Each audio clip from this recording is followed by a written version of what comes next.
we are reminded daily that Russia's war of aggression is nothing less than a terror campaign of war crimes and crimes against humanity.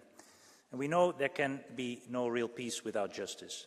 Justice for those murdered in their sleep by Russians targeting their cities, for those tortured to death in Russian prison camps, for those buried in mass graves, for the children torn away from their parents, for Russia's crime of aggression.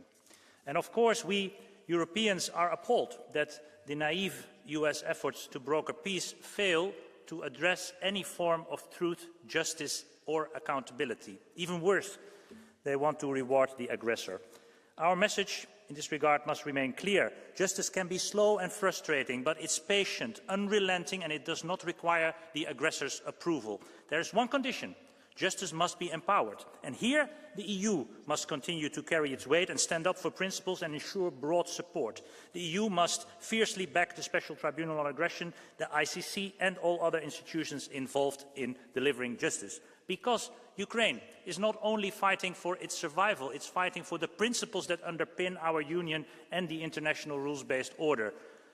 But colleagues, it's easy and comfortable maybe even to talk about accountability, but we cannot forget about saving lives and defending Ukraine. Are we doing everything we can to help defend Ukraine and its people?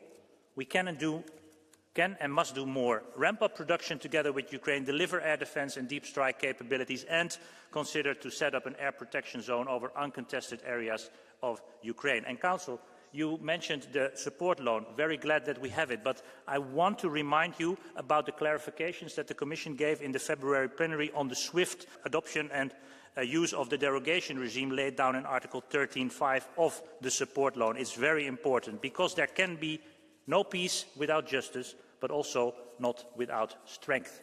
Thank you.